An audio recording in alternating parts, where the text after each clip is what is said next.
The Lives of the Saints by the Reverend Alban Butler, taken from the 4th edition, published in 1954. February 1st. The Blessed Henry Morse, Martyr. He was a native of Norfolk and was born in 1595. Both his parents were Protestants, and it being decided after he had finished his classical studies that he should qualify for the bar, he came to London to keep his terms at one of the Inns of Court.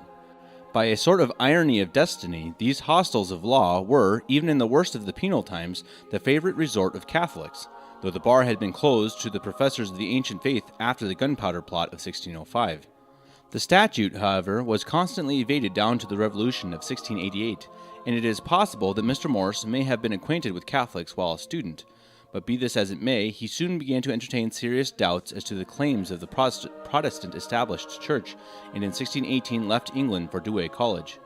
He had by this time considered all the arguments with sincerity in the light of truth, and with respect to his soul salvation alone, he pursued his philosophy and theology course at the English College, Rome, where he was noted for piety towards God, obedience to his superiors, and charity towards his companions.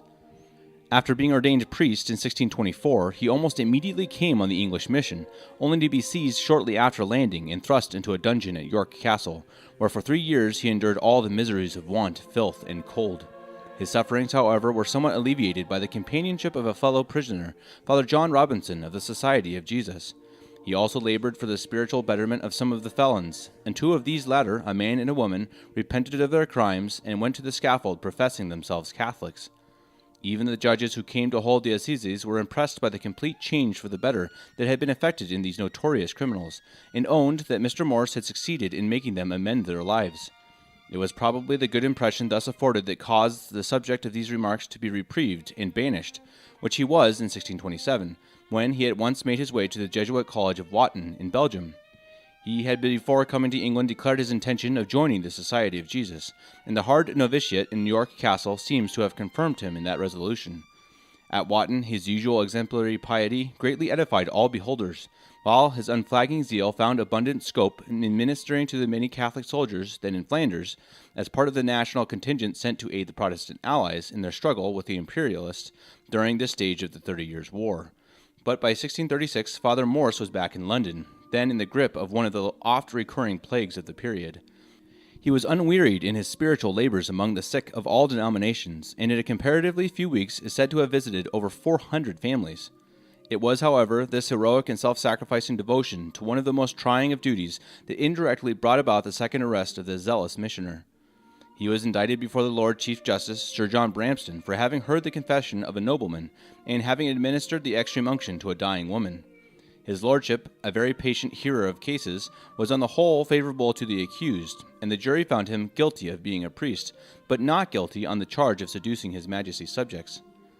Much sympathy seems to have been aroused for one who had shown himself so courageous and untiring during the late pestilence, and the king, Charles I, who was indignant at the prosecution of so worthy a man, shortly afterwards commuted the sentence of death to one of banishment. More the king, of course, dared not to do, in view of the fierce Puritan opposition in Parliament, which was continually calling out for severe measures against the sons of Belial, as the Catholics were generally termed by these gloomy fanatics. After returning to Flanders, Father Morse resumed his duties as a military chaplain, this time attending chiefly to the English regiment commanded by Sir Henry Gage.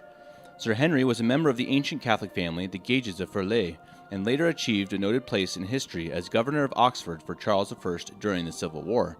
He died fighting gallantly for the royal cause on the 11th of January in 1644, and was buried in the chapel of Christ Church, Oxford. The year that this cavalier patron was slain, Father Morse returned to the English mission, the scene of his labors being on this occasion the north of England. He was seized by the priest hunters at a cottage on the borders of Cumberland, where he had gone to attend a dying person, and after escaping from custody, was again recognized, arrested, and lodged in Durham jail. Having been previously convicted in London, he was sent to the capital by ship, his Puritan captors no doubt fearing that a journey by road would be too risky in view of the large bodies of cavaliers about, who would certainly have delivered the Reverend captive by force. While on shipboard, Father Morse had much to suffer from the brutality of the crew, the seafaring element being at that period for the most part violently anti-papal and anti-royalist. The vessel touched at Yarmouth on the way, where Mr. Morse, the Protestant brother of the captive priest, was in practice as a well-to-do attorney. The lawyer did his best to relieve the immediate wants of his near relative, and later, when sentence of death had been passed upon him in pursuance of his previous conviction, came up to London and used every possible influence to get the capital penalty again remitted. But the Parliament was then in power, and the sentence was ordered to be carried out. While in prison, Father Morse was visited by crowds of persons of the first quality, all anxious to get some words of advice or consolation from so holy and famous a man. Among the many callers was the French ambassador, the Marquis de Sabran, who came to ask a blessing for the young King of France, the Queen Mother, and the rest of the royal family. On the morning of the execution, or martyrdom rather, Father Morse, by the connivance of the jailer, said Holy Mass with great devotion in his cell, and then took a cheerful leave of all the prisoners. The sheriff showed him much courtesy, causing straw to be placed in the hurdle, and addressing him with all politeness.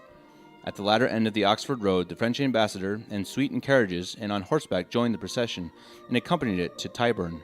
Being arrived at the place of his martyrdom, Father Morse turned to the vast crowds, and delivered the following address.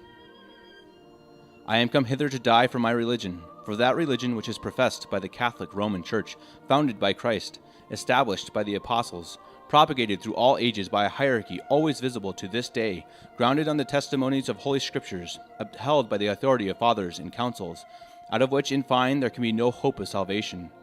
Time was when I was a Protestant, being then a student of the law in the inns of courts in town, till being suspicious of the truth of my religion, I went abroad into Flanders, and upon full conviction renounced my former errors, and was reconciled to the Church of Rome, the mistress of all churches.